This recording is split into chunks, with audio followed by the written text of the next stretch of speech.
Hi everyone, welcome back to Online Darts, a very special international Zoom. This time round in lockdown, we've got Canadian World Cup star Matt Campbell. Matt, thanks for joining us, mate. How's things across the pond? Same shit, different day, and thanks for having me. I appreciate it. How you doing today? Yeah, can't complain, mate. We got it on in the end, time differences and everything, but we're here. 2020, a real breakthrough year for yourself. And have you had the time to reflect on everything and taking it all in? Yeah, well, to me, it was just like it's just a game of darts, right? So I'm either gonna win or I'm gonna lose. So just happened to turn out that I played well and got some wins under my belt this year. I suppose the real pivotal breakthrough that you came to everyone's attention was the World Cup, because you put in some stunning performances and beating Northern Ireland in the first round really set the benchmark high, didn't it? Yeah, my internet just crapped out. I didn't really hear what you said. I said the World Cup, the first round when you beat Northern Ireland, that really set the benchmark high, didn't it? Yeah, for sure. Jeff took out a crucial 154 to turn the match on its head, and we were able to go from there. And then obviously you were on everyone's lips because you were relatively unknown. We'd seen John Part, Dawson and Jeff, and obviously you'd come along and it was like, oh, breath of fresh air here. Did you take all that confidence into the World Championships? Yeah, I know what I'm capable of, so I was pretty confident going into the World Championships. I knew what Scott Waits was capable of, and it just turned out he showed his class and performed better than I did.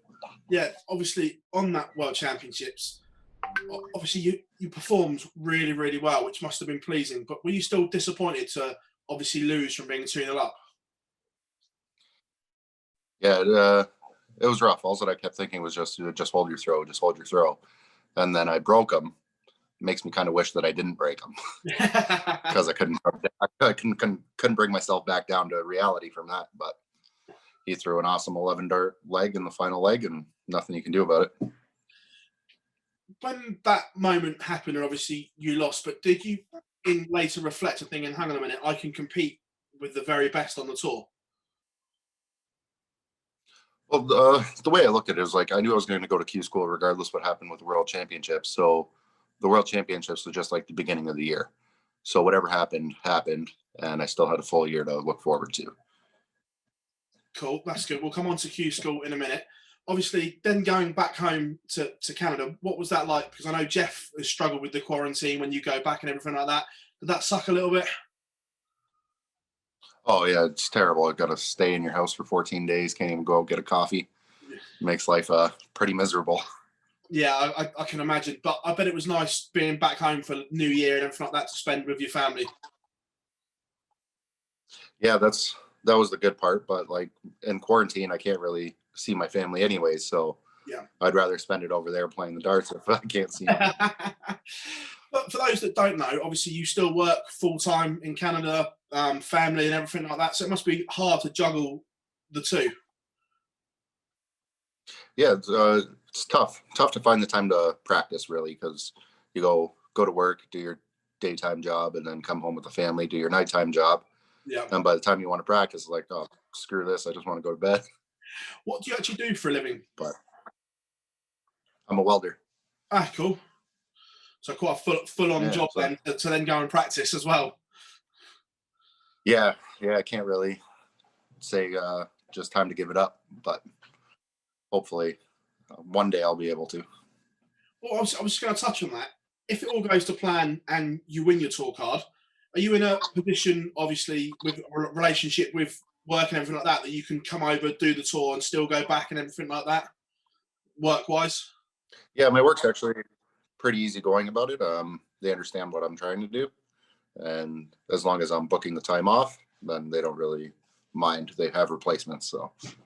Oh, that's good because that must fill you with confidence knowing that your employers want you to go, well, not want you to go and play, but will allow you to go and play. Because I can imagine that would be quite worrying if you weren't in that position, thinking, "Am I doing the right thing?"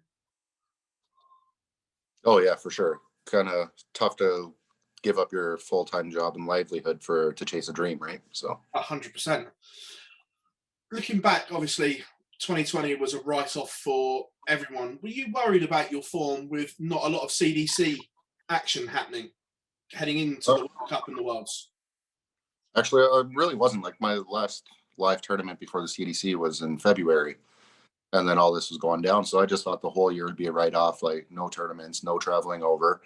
And then the CDC was able to put on the events, thankfully, and I was able to buckle down and put some time in, and luckily come out with the win. The CDC obviously has pushed darts in North America no end, and we see this year, obviously last year, Jeff Smith won his tour card. This year we've got yourself, Danny Baggish, Danny Lorby all coming over. Does that show the strength in depth over in North America at the moment? Oh, for sure. Like there's a ton of North American players that are going over to Q School that are more than capable of earning their tour cards. And then there's also tons of players that aren't going over that are capable of doing it as well. So it's just a matter of who wants to take the chance and who doesn't. Obviously, I know that obviously some of them live in America. Obviously, you're in Canada, but you're all still mates. Will that help at Q School that you won't be the only one going through it? Because it's not just about darts. Obviously, you're away from your family and everything like that, so you've got people to talk to if needed. Yeah, I think it makes it a little bit easier because you won't be as homesick, I guess. But you also have to treat them differently if you have to play them. You can't picture them as a friend, Yeah. which may be the tough part at that stage. Looking at Q School, obviously break it down. Part one, is it just secure your place in part two as early as possible? Is that the plan? Yeah, that would be always the plan. Get in, get out, right? Yeah. But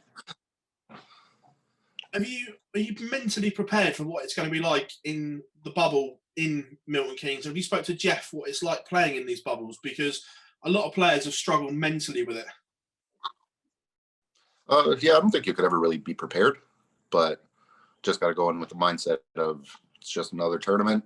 Go play darts, go for the win, and call it a day.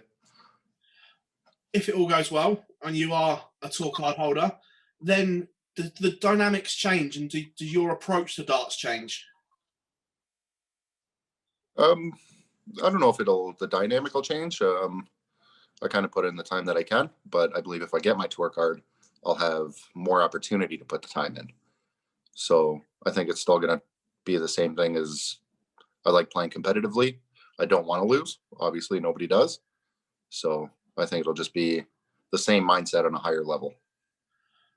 And again, talking about obviously the split between spending it in Canada and the UK or Europe, wherever the tournaments are, if you win it, would you base yourself over here for a month at a time if they are blocks and things like that of Pro Tours again? Yeah, I mean, I would just do what I have to do. If I got to stay there a month too, then that's the life I'm going to be choosing. So got to really do it. And then we're still massively hoping that the US Darts Masters can happen at Madison Square Garden this year. I know maybe a little bit hopeful, but what would it be like for you if you could maybe play in that as well? Darts in MSG must be one of the pinnacles. Oh, I'd love to play anything that's available to play. So if the opportunity is there, I don't see why anybody wouldn't want to play there. Looking ahead as well, how far off do you think your game is now from really competing at the top end of the PDC? You've had a taste of it. You've beaten some of them. I'm guessing, is it just consistency is the key? Yeah, I think more learning experience than consistency. Like people that are there now have been playing this game for decades and know what it takes and everything. So I'm hoping I could just dive right in and have that mindset. But if I need that learning experience, then I might as well make it a good one. I know when we spoke beforehand, you were just always sorting out your kids and everything like that. Have you got obviously the support of your whole family to go and chase this dream as well? Yeah, so yeah, there's my wife and 3 kids. The kids are pretty young, but they enjoy watching me on YouTube, even though sometimes I lose and my son asks me I look like I'm a little off, but it is what it is. I was about to say, obviously, you've touched on it there. Do they understand what Daddy's trying to do, and obviously that he plays darts and things like that? Do they understand the dynamic of it? My oldest kind of understands it.